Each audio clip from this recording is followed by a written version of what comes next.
क्या NCERT sufficient है NEET biology के लिए? क्या सिर्फ एनसीईआरटी पढ़ के इंडिया के टॉप मेडिकल कॉलेज जैसे एम्स दिल्ली में जाया जा सकता है? क्या सिर्फ एनसीईआरटी पढ़ के नीट में 360 आउट ऑफ 360 बायोलॉजी में स्कोर किया जा सकता है?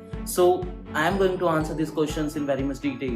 But before proceeding in this video, remember one thing: this video is going to be different from any other typical YouTube video, क्योंकि मैं इन क्वेश्चंस का आंसर सिर्फ हाँ या ना में नहीं करने वाला, बल्कि एज अ नीट एस्पिरेंट आपको क्या करना चाहिए और ये भी बताने वाला हूँ कि जो नीट टॉपर्स क्लेम करते हैं कि वो सिर्फ एनसीईआरटी पढ़ के नीट में हाईएस्ट मार्क्स स्कोर करते हैं या फिर एम्स दिल्ली से टॉप मेडिकल कॉलेजेस में हैं, वो क्या सिर्फ एनसीईआरटी पढ़े थे या उसके अलावा भी उन्होंने कुछ all India rank 44 Om Prabhu with us. He comes from a very small town.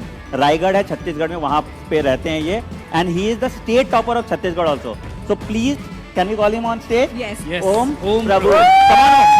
This is Om Prabhu, All India Rank 44 in NEET 2022 with 701 marks out of 720. इसके बेसाइड मैंने KVPI क्वालिफाई किया है और नेशनल साइंस ओलंपियाड में मेरे international rank 73 है और CGPAT examination में ऑल इंडिया रैंक 1 है। और क्योंकि मैंने नीट फर्स्ट अटेम्प्ट में क्वालिफाई किया था तो इसी साल मेरे बोर्ड्स में 96.2% आए हैं। तो सबसे पहले बता दूं कि ये जो डाउट है कि क्या सिर्फ एनसीईआरटी पढ़ के होगा क्या नहीं होगा, ये मेरा खुद का पर्सनल डाउट हुआ करता था जब मैं खुद नीट की प्रिपरेशन करता था। और आज की डेट में मेरे नीट बायोलॉजी में 356 आए हैं 360 में, और मेरी ऑल इंडिया रैंक भले ही 44 आई है, लेकिन ये डाउट मुझे भी हुआ करता था कि क्या कितना ज्यादा एनसीईआरटी के बाहर के पढ़ने की जरूरत है या नहीं। और जो ड्रॉपर स्टूडेंट इस वीडियो को देख रहे हैं नीट एस्पायरेंट 2023 के लिए, उन्हें ये चीज पक्का पता होगा कि यार 2022 का जो पेपर था वो टिपिकल नीट पेपर जैसा नहीं था। उसमें कई सारे क्वेश्चन ऐसे फील हुए कि एनसीईआरटी में नहीं है, या कई सारे क्वेश्चन ऐसे फील हुए कि एनसीईआरटी में तो है लेकिन इतना घुमाना एनटीए को नहीं चाहिए था।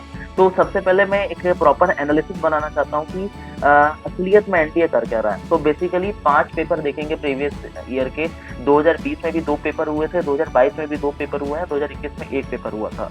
और इसमें जो बायोलॉजी वाले पोर्शन में 3 स्टार में मैंने क्वेश्चन क्लासीफाई कर रखा है। सबसे पहला, अगर किसी क्वेश्चन में 3 स्टार लगा रखा है, इसका मतलब कि वो clear cut out of NCERT का, ऐसा कोई नहीं बोल सकता कि यार एनसीईआरटी में दिया है। दूसरा है 2 स्टार क्वेश्चन की, मतलब एनसीईआरटी में तो है, एनसीईआरटी में टॉपिक तो दिया है, लेकिन पूरे चैप्टर या 2 चैप्टर को कंबाइन करके एनटीए वालों ने हाईली कंसेप्चुअल क्वेश्चन बना दिया। और तीसरा 1 स्टार क्वेश्चन जो एनसीईआरटी बिना पढ़े नहीं हो सकता, या अगर हो भी रहा है तो उस क्वेश्चन को एक बंदा जिसने एनसीईआरटी नहीं पढ़ी उसको सॉल्व करने में 60 सेकंड 70 सेकंड लगेगा, और जिस बंदे को एनसीईआरटी याद है, एनसीईआरटी के लाइन्स याद है, तो वो सीधा सॉल्व कर लेगा 10-20 सेकंड में। तो इस टाइप के क्वेश्चन।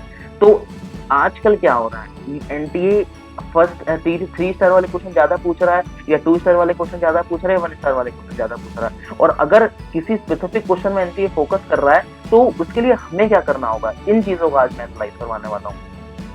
तो सबसे पहले 2022 की बात करते हैं। तो भाई ये सबसे पहला जेनेटिक मैप का क्वेश्चन था जो एनसीईआरटी में दे जरूर रखा है, लेकिन इस टाइप के क्वेश्चन मतलब बियॉन्ड एनसीईआरटी फील होते हैं। और एक ये भी क्वेश्चन था, एनसीईआरटी में ये लाइन कभी भी नहीं लिखी हुई है कि माइकोप्लाज्मा 1 माइक्रोन वाले फिल्टर से पास करता है। हालांकि एनसीईआरटी में 0.3 माइक्रोमीटर माइकोप्लाज्मा का साइज दे रखा है, और ये भी काफी ज्यादा रटने वाला क्वेश्चन हो गया कि आपको हर एक सेल का साइज याद करना है। लेकिन हाँ, you can say it is an NCERT but clearly saying this is out of NCERT की माइकोप्लाज्मा 1 माइक्रोन वाले से पास कर सकता है। लेकिन एक खुशखबरी की बात है कि भाई जो पहला क्वेश्चन है सेक्शन बी का है, और ये अलग सेक्शन ए का क्वेश्चन था, लेकिन सेक्शन बी के क्वेश्चन में भी हल्का सा आउट ऑफ एनसीईआरटी का ट्विस्ट एनटीए देने की कोशिश कर रहा है, और उसे हमें अगले साल के लिए डील करना होगा।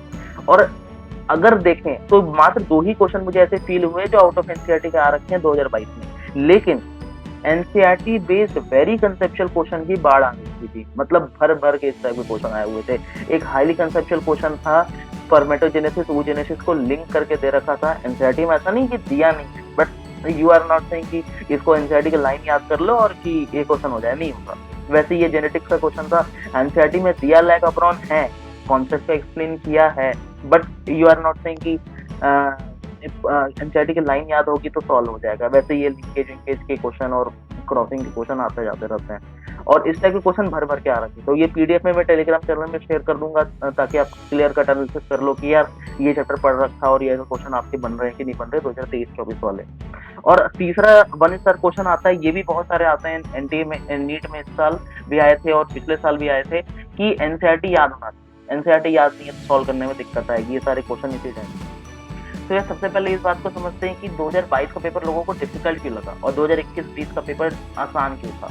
तो बायो का स्पेसिफिकली। तो हुआ क्या था 2021-20 में जनता क्वेश्चन खूब सारे थे और एनसीईआरटी बेस्ड कंसेप्चुअल क्वेश्चन जो ब्लू कलर से मार्क कर रखा वो बहुत कम थे। मतलब 5 से 6 question NCERT based conceptual question थे और जनता क्वेश्चन बहुत सारे थे। सेल वॉल का कंपोजिशन पूछ लिया, फंगाई, काइटिन, ये सब मतलब बेसिक से क्वेश्चन जो सबको पता होता है, जिसने भी पहली बार एनसीईआरटी बायोलॉजी वगैरह पढ़ रखी है थोड़ी बहुत, तो उन लोगों को बन जाता है। और एनसीईआरटी याद होने वाले क्वेश्चन पिछले साल भी थे, इस साल भी थे और वो अगले साल भी आते ही रहेंगे। एनसीईआरटी को स्किप तो नहीं कर सकते स्पेसिफिकली नीट बायोलॉजी के लिए। लेकिन जो 2022 का पैटर्न था उसमें सबसे ज्यादा खास बात थी कि एनसीईआरटी बेस्ड कंसेप्चुअल क्वेश्चन बहुत सारे थे, असर्शन, रीजन, स्टेटमेंट 1, स्टेटमेंट 2, इस टाइप के। इसी कारण से 2022 का पेपर काफी ज्यादा डिफरेंट फील हुआ 21 और 20 का कंपैरिजन में। अब यार मूव करते हैं मोस्ट डिबेटेड क्वेश्चन में, can I crack AIIMS Delhi by only marking up NCERT line. तो जवाब सभी को पता है कि नहीं भाई, सिर्फ एनसीईआरटी की लाइन को याद करके एम्स दिल्ली क्रैक तो बिल्कुल भी नहीं होने वाला। क्यों? क्योंकि 30% क्वेश्चन पिछले साल 2022 में देखा ही आपने, मैंने स्क्रीनशॉट में डाल रखे हैं सारे के, ताकि एक प्रूफ मिले कि हाँ यार इसी एनसीईआरटी के लाइन के नीचे। तो वो सारे क्वेश्चन समझने के बाद ही डील कर सकते हैं। उनको टैकल करने के लिए एनसीईआरटी की लाइन से याद होना जरूरी नहीं है, लेकिन हाँ कंसेप्ट पूरा दिमाग में होना चाहिए, तभी इन क्वेश्चंस को टैकल कर सकते हैं। अब हमें प्रॉब्लम तो समझ में आ गया कि यार प्रॉब्लम है कि एनटीए कर क्या रखा है। एनटीए ने आउट ऑफ एनसीईआरटी जाए बिना टिपिकल पेपर बनाने की कोशिश करी और उस कोशिश में उसने एनसीईआरटी बेस्ड कंसेप्चुअल क्वेश्चन को इंक्रीज कर दिया और थोड़े बहुत आउट ऑफ एनसीईआरटी आएंगे भी, सेक्शन बी में आएंगे और मुश्किल से 1-2 ही आने वाला है। उससे ज्यादा मतलब ऐसा नहीं होगा कि जो डेटा एनसीईआरटी में नहीं हो तो आप याद करके 30 मार्क का समझो कि मुझे बहुत ज्यादा आता है, तो वो तो एक तो बेवकूफ़ी। हाँ, एनसीईआरटी के कंसेप्ट पर क्वेश्चंस बना रहा है और आउट ऑफ एनसीईआरटी क्वेश्चंस नहीं आ रहे। लेकिन हाँ, ऐसा नहीं है कि सिर्फ एनसीईआरटी की लाइन याद करके नीट क्रैक होने वाला है या सिर्फ एनसीईआरटी की लाइन को ही देखा जाए और सारे क्वेश्चन नीट के निकल जाए, तो ऐसा भी नहीं। लेकिन हाँ, आउट ऑफ एनसीईआरटी के डेटा एनटीए बिल्कुल भी नहीं पूछ रहा है, जैसा मैंने आपको मतलब स्क्रीनशॉट में दिखा रखा है। तो अब इस प्रॉब्लम का सॉल्यूशन क्या है? एज अ नीट एस्पिरेंट अगर मैं होता आपकी जगह तो मैं क्या करता? तो भाई सबसे पहले कुछ सॉल्यूशंस की बात करें तो सबसे पहली बात है कि अगेन जैसा फिजिक्स में होता है वैसा ही बायोलॉजी में होगा। सबसे पहला स्टेप अपने टीचर से सारे कॉन्सेप्ट को ग्रास्प करें बहुत सही तरीके से। अगर जेनेटिक्स पढ़ रहे हैं तो समझ में आना चाहिए कि टीचर क्या लिखवा रहा है। फॉर्मूला भी बताते हैं टीचर्स, लेकिन फॉर्मूला याद करके अगर मूव ऑन करोगे तो नीट में जरूर ऐसा क्वेश्चन फंसेगा और उस पॉइंट पर लगेगा कि यार लेफ्ट आउट का फील होगा कि यार ये क्वेश्चन नहीं बन रहा। तो फॉर्मूला याद करने से पहले टीचर जो बता रहा है उसको समझें और इवन कुछ रद्दी चैप्टर जैसे एनाटॉमी जैसे चैप्टर में भी जो कॉन्सेप्ट उसको ग्रास्प करें। जैसे मेरे केस में स्पेसिफिकली मैंने वैभव सर से पढ़ा, उन्होंने काफी सारे कॉन्सेप्ट बताए और याद करने के निमोनिक भी बताए, लेकिन कॉन्सेप्ट ही आगे चल करके नीट में मैंने जो 356 स्कोर किया और मेरी ऑल इंडिया रैंक 44 आई, वो इम्पोर्टेंट रहा उसके लिए। अगला चीज जो इम्पोर्टेंट है कि सबसे पहले कुछ चैप्टर्स में बियॉन्ड एनसीईआरटी जाने के लिए हेसिटेट नहीं करना है। जैसे जेनेटिक्स है चैप्टर, जेनेटिक्स में इस साल भी देखा नीट में कि यार जेनेटिक मैप के ऊपर एनटीए ने क्वेश्चन डाल दिया था, मतलब अरेंज करने वाला। एनसीईआरटी में वैसा स्पेसिफिकली क्वेश्चन नहीं दिया है। हालांकि एनसीईआरटी में मिससेंस, नॉनसेंस ये सब म्यूटेशन के भी टॉपिक्स नहीं दे रखे पूरे डिटेल में, लेकिन हाँ उस पर बेसिक सा क्वेश्चन बना के दिया। तो इन चैप्टर्स में हल्का सा अगर टीचर बियॉन्ड एनसीईआरटी पढ़ा रहा है तो टीचर को ऐसा नहीं बोलना है कि सर आप आउट ऑफ एनसीईआरटी पढ़ा रहे हैं। और तीसरा बात है कि भाई ह्यूमन रिप्रोडक्शन भी काफी वास्ट चैप्टर होता है, पूरी एम्ब्रियोलॉजी उसके अंदर आ जाती है, उतना डिटेल जरूरत नहीं होता। लेकिन हाँ, कंसेप्चुअल क्वेश्चन इस साल भी आए थे, पिछले साल भी आए थे और इन चैप्टर से हाईली कंसेप्चुअल क्वेश्चन आते रहते हैं। तो ये चीज इंपॉर्टेंट है कि जेनेटिक्स, ह्यूमन रिप्रोडक्शन चैप्टर के लिए अपन थोड़ा सा बियॉन्ड एनसीईआरटी अगर टीचर पढ़ा रहा है तो उसमें हेजिटेट नहीं करना है। और तीसरी खास बात की कुछ भी कर लो, बायोलॉजी को रिवाइज करके ब्रेन में सेट करके ही एग्जाम में जाना है।